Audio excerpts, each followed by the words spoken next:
साप्ताहिक श्रद्धांजलि समारोह कार्यक्रम में आज युग पुरुष ब्रह्मलीन महंत दिग्विजयनाथ जी महाराज की 53वीं पुण्यतिथि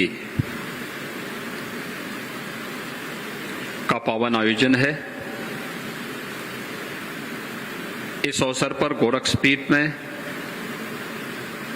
और गोरक्षपीठ से संचालित विभिन्न संस्थाओं में इस प्रकार का आयोजन श्रद्धांजलि समारोह के रूप में आयोजित हो रहे हैं। आज के इस गोरक्षपीठ में आयोजित आज के इस समारोह में उपस्थित पूज्य संतजन, अयोध्या धाम से पधारे जगतगुरु रामानुजाचार्य पूज्य स्वामी श्रीधराचार्य जी महाराज, सुग्रीव किलाधीश, अयोध्या धाम से पधारे जगतगुरु रामानुजाचार्य स्वामी विश्वेश प्रपन्नाचार्य जी महाराज, काशी से पधारे पूज्य स्वामी रामकमल वेदांती जी महाराज, योगी महासभा के हमारे उपाध्यक्ष और शेखावटी बाबा अमृतनाथ आश्रम से पधारे, राजस्थान से पधारे श्री महंत नरहरिनाथ जी महाराज, योगी महासभा के महामंत्री हरिद्वार से पधारे श्री महंत चेताईनाथ जी महाराज, जूनागढ़ गुजरात से पधारे श्री महंत शेरनाथ जी महाराज, सांगल हरियाणा से पधारे श्री महंत शेरनाथ जी महाराज, कालकाजी मंदिर दिल्ली से पधारे श्री महंत सुरेंद्रनाथ जी महाराज, मंच पर उपस्थित हमारे सभी पूज्य संतजन, दुग्धेश्वरनाथ मंदिर गाजियाबाद से पधारे महंत नारायण गिरी जी महाराज, नेमी सारण्य स्वामी से पधारे स्वामी विद्या चैतन्य जी महाराज, कर्नाटक से पधारे योगी कमल चंद्रनाथ जी महाराज, योगी देवनाथ जी, महंत रामबिलन दास जी और अन्य सभी पूज्य संतों के साथ ही इस सभागार में उपस्थित हमारे यहाँ के लोकप्रिय जनप्रतिनिधिगण,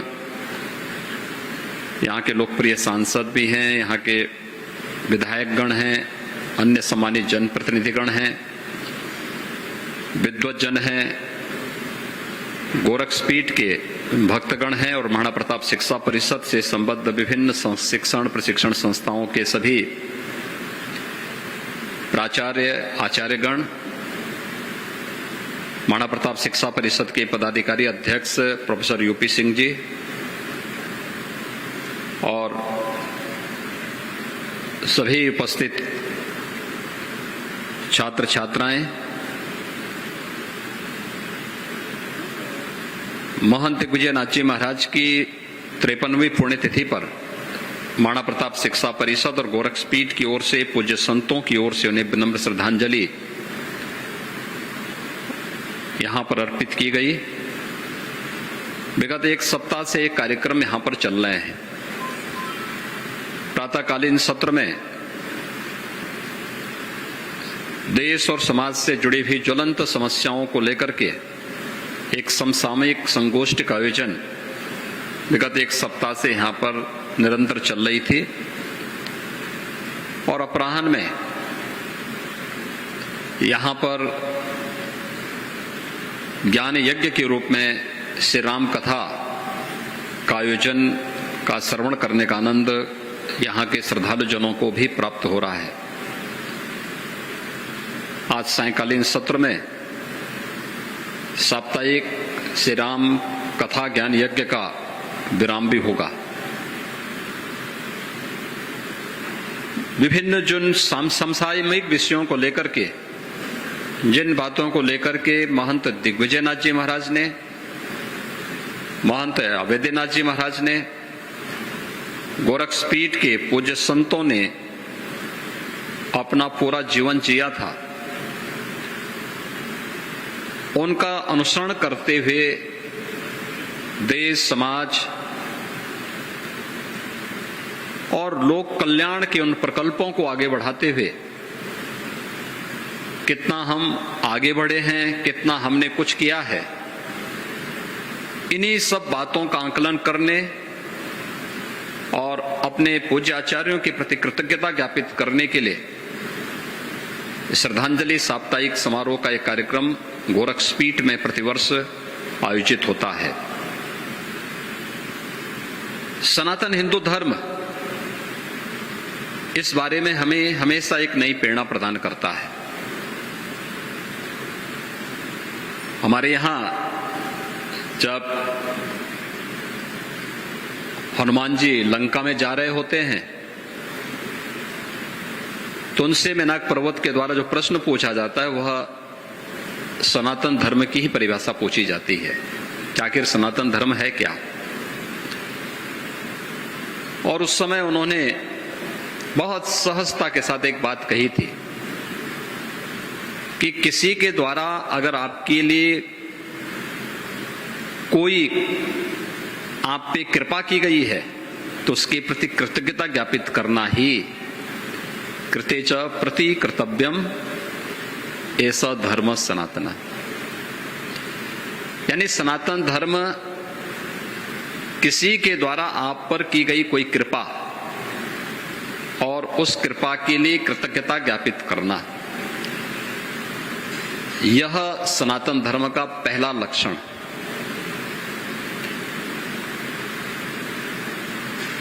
और मुझे लगता है इस बात को प्रत्येक सनातन धर्मावलंबी बहुत अच्छी तरीके से जानता है, समझता है। कोई जीव, कोई जंतु इस सृष्टि चक्र का, क्योंकि जीवन चक्र केवल मनुष्य से नहीं चलता है, जड़ और चेतन दोनों का जब बेहतर समन्वय होता है जब जीवन चक्र चलता है। जीवन चक्र को भी चलाने के लिए यहां पर वनस्पतियां भी हैं, हर जीव जंतु भी है, इन सब के महत्व को भी सनातन धर्म ने स्वीकार किया है। हम पृथ्वी सूक्त में जब संपूर्ण चराचर ब्रह्मांड की शांति की कामना करते हैं तो यह भी हमारी कृतज्ञता ज्ञापित करने का एक माध्यम है। इस सृष्टि की आदि शक्ति के प्रति कृतज्ञता ज्ञापित करने के लिए वर्ष में 2 बार हम नवरात्रि के अवसर पर सृष्टि की आदि शक्ति के प्रति कृतज्ञता ज्ञापित करते हैं और अपने पूर्वजों के प्रति कृतज्ञता ज्ञापित करने के लिए प्रतिवर्ष एक पूरा पक्ष, 15 दिन का एक पूरा पक्ष ही पितृतर्पण के लिए हर सनातन धर्मावलंबी इसी पक्ष में उसे आयोजित करता है। यही तो हमारी सबसे बड़ी विशेषता है। पर्व और त्योहारों के प्रति जो लगाव हमारा है, यह भी कृतज्ञता ज्ञापित करने का एक माध्यम है। पूर्वजों के प्रति कृतज्ञता ज्ञापित करने के लिए पितृपक्ष को हम लोगों ने माध्यम बनाया। एक साथ सभी जुड़े हुए हैं और गोरक्षपीठ की परंपरा तो बड़ी अद्भुत परंपरा है। यहां पर इसी पितृपक्ष में तृतीया तिथि में ब्रह्मलीन महंत दिग्विजयनाथ जी महाराज ब्रह्मलीन होते हैं और चतुर्थी तिथि में महंत वैद्यनाथ जी महाराज ने अपनी इस लोक की लीला को समारोप करते हुए वे भी ब्रह्मलीन हुए थे। एक दूसरे से सभी कुछ जुड़ा हुआ है, यानी श्राद्ध कर्म के साथ साथ पुण्य तिथि का आयोजन उनकी पुण्य स्मृति के साथ स्वतः ही जुड़ जाता है। और इस अवसर पर गोरक्षपीठ या उससे संबद्ध संस्थाएं श्रद्धांजलि देने का कार्यक्रम किस रूप में आयोजित करें, उन सभी मुद्दों, उन्हीं मूल्यों, उन्हीं आदर्शों को ध्यान में रख करके जिनके लिए उन्होंने जीवन जिया था, धर्म के लिए, समाज के लिए, राष्ट्र के लिए। कोई भी समाज तब तक शक्तिशाली नहीं हो सकता, सामर्थ्यवान नहीं हो सकता, जब तक उनके लिए उत्तम शिक्षा न हो। कोई समाज तब तक स्वस्थ नहीं हो सकता जब तक आरोग्यता प्राप्त करने के लिए उस प्रकार के अवसर उनके सामने न हो। गोरक्षपीठ की परंपरा सनातन धर्म के मूल्यों और आदर्शों के प्रति तो सदैव समर्पित भाव के साथ कार्य करती रही है। इसके साथ ही शिक्षा के क्षेत्र में, स्वास्थ्य के क्षेत्र में, सेवा के विभिन्न प्रकल्पों को साथ में लेकर के लोक कल्याण के इन कार्यक्रमों के साथ निरंतर जुड़ी रही है। महंत 1857 के प्रथम स्वातंत्र समर के समय गोरक्षपीठ में महंत गोपाल नाथ जी गोरक्षपीठाधीश्वर हुआ करते थे। ब्रिटिशर ने उन्हें इसलिए गिरफ्तार किया क्योंकि प्रथम स्वातंत्र समर में जो क्रांतिकारी यहां पर देश की आजादी के लिए उस समय नेतृत्व प्रदान कर रहे थे, महंत गोपाल नाथ जी पे आरोप लगा कि ये उन क्रांतिकारियों को प्रश्रय देते हैं। उससे भी पहले जब भी आवश्यकता पड़ी, हमारे पूज्य संतों की परंपरा ने, वे किसी भी मत पंथ संप्रदाय से जुड़े हुए हों, पूरे देश के अंदर सनातन धर्म की रक्षा करने के लिए हमेशा बढ़ चढ़ करके भाग लिया। देश के अंदर अखाड़ों की परंपरा इसी बात का प्रतिनिधित्व करती है। अभी आपने देखा होगा जोना अखाड़ा के महंत जी आए थे नारायणगिरी जी। आज देश शांति काल में है तो वे खा पी करके खूब मोटे ताजे हो गए हैं, क्योंकि अब अखाड़ों में जाने की आवश्यकता नहीं है।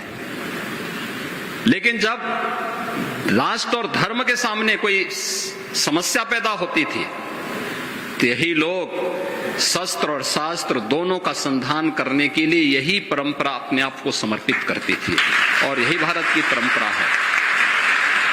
बेहतर समन्वय कैसे होना है, यह भारत की संतों की परंपरा सदैव प्रत्येक भारतवासी को इस बात की प्रेरणा देती रही है।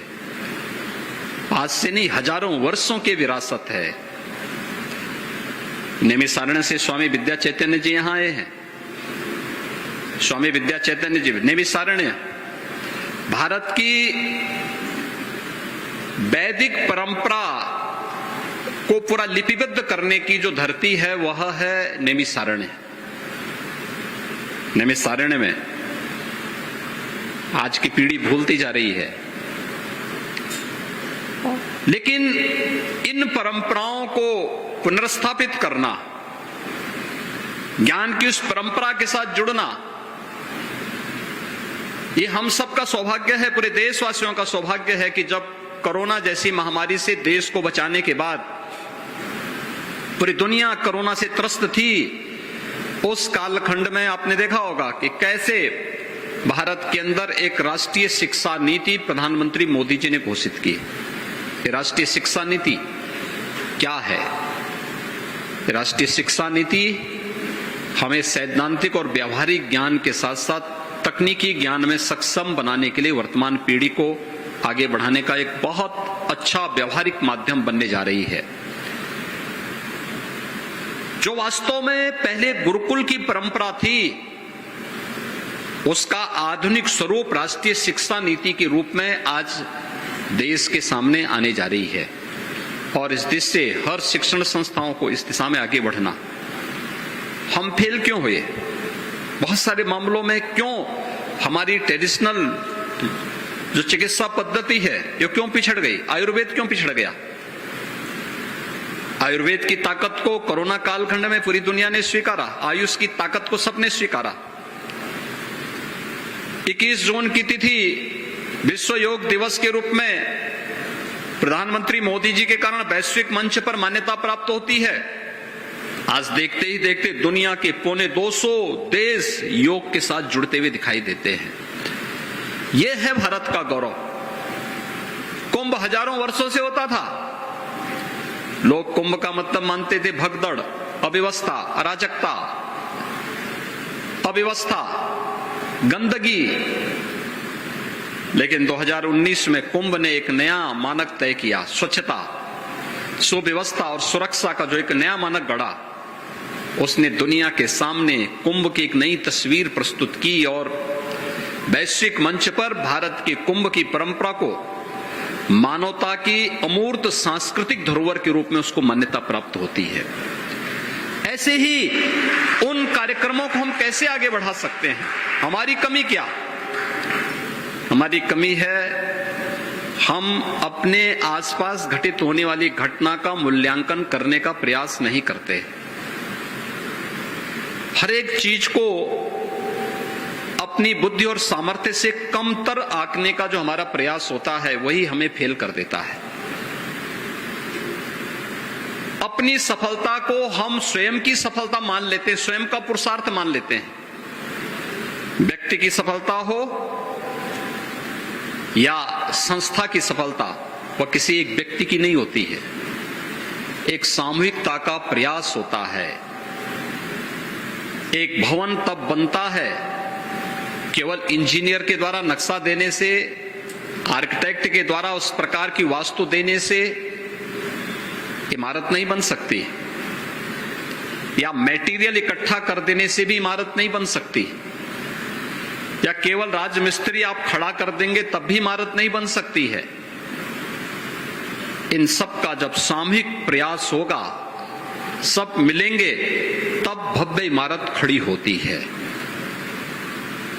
और वो भव्य इमारत ही सफलता कि जिस कहानी को कहता है, भले इस श्रेय कोई एक व्यक्ति ले ले, लेकिन उस श्रेय के पीछे पूरी टीम होती है, एक एक व्यक्ति का योगदान होता है। भवन का निर्माण होने पर पानी डालने वाला भी उसका उतना ही हिस्सेदार होता है, क्योंकि सेतुबंध के निर्माण में गिलहरी का भी उतना ही महत्व था जितना बड़े बड़े बंदर और भालुओं का था, जिन्होंने सेतुबंध के लिए बड़ी बड़ी शिलाएं ला करके वहां पर सेतुबंध के निर्माण में अपना योगदान दिया था। ऐसे ही हम लोग हमेशा उसको नजरअंदाज करने का प्रयास करते हैं और हम क्या करते हैं, डाटा कलेक्शन नहीं कर पाते। ये हमारी एक सबसे बड़ी बुराई है। हमारे पास कोई डाटा कलेक्शन नहीं होता। ये डाटा कलेक्शन हर एक स्तर पर हो सकता है। विद्यार्थियों के स्तर पर हो सकता है, समय के स्तर पर हो सकता है, पाठ्यक्रम के स्तर पर हो सकता है, या किसी भी अन्य स्तर पर हो सकता है।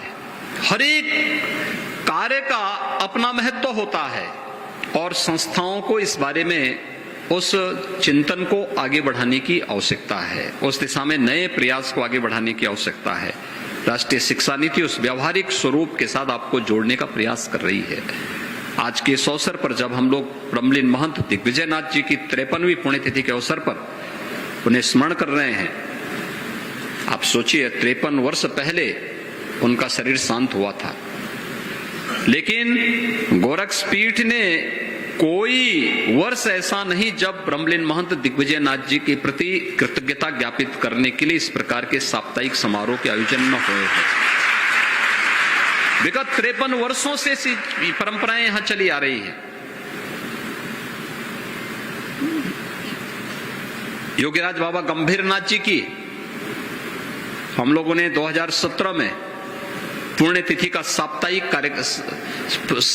पुण्यतिथि का शताब्दी महोत्सव का आयोजन यहां पर संपन्न किया था। महंत दिग्विजयनाथ जी महाराज के प्रति योगीराज बाबा गंभीरनाथ जी की पुण्यतिथि के कार्यक्रम यहां पर होते थे। एक क्रम बना, ये निरंतरता चली और उसी निरंतरता को आगे बढ़ाते हुए आज यहां पर हम हैं। और आपने देखा होगा एक सप्ताह यहां पर अलग अलग मुद्दों को लेकर के, आज की ज्वलंत समस्या को लेकर,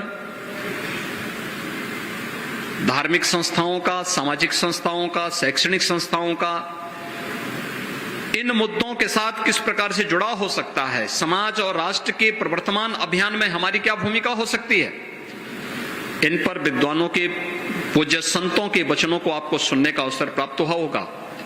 और इसीलिए हर एक दिन महाराणा प्रताप शिक्षा परिषद की कोई अलग संस्था आकर के उन कार्यक्रमों के साथ जुड़ती है। ये संगोष्ठी उन संस्थाओं में भी होती है, उन संस्थाओं में भी अलग अलग कार्यक्रम के तहत ये सभी आयोजन होते हैं, और यही तो है कृतज्ञता ज्ञापित करने का एक माध्यम,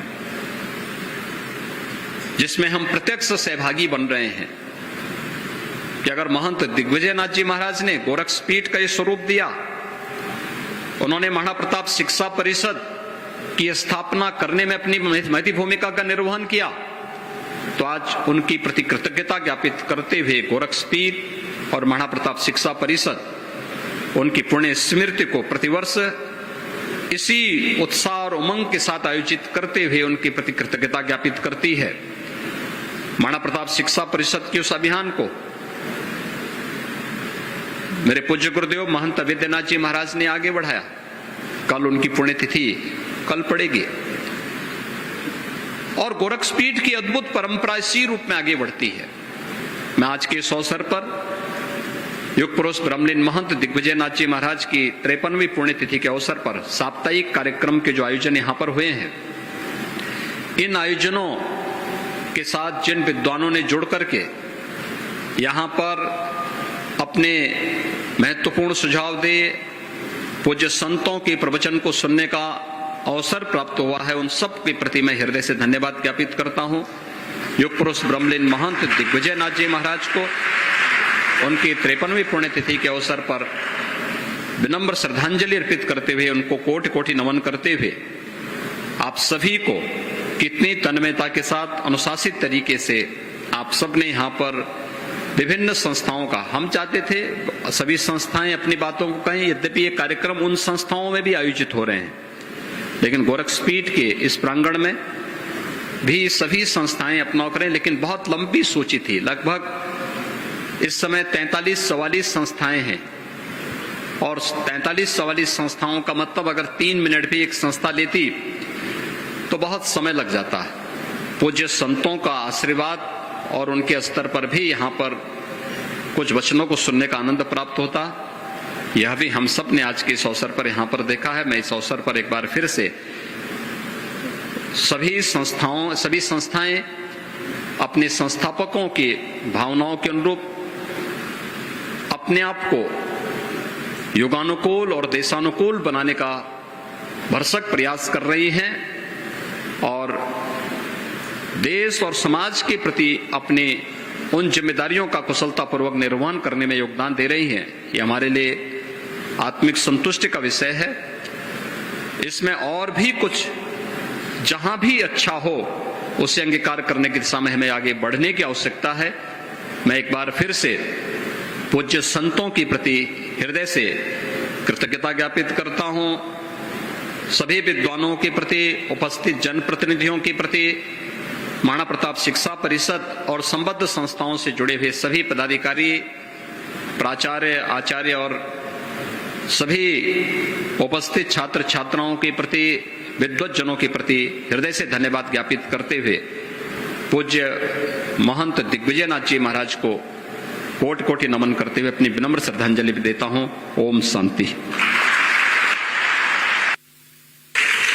बहुत बहुत धन्यवाद पूज्य महाराज श्री, आपका मार्गदर्शन, आपका पाथेय और आपका आशीर्वाद हम सबका मार्गदर्शन करेगा। बहुत बहुत धन्यवाद।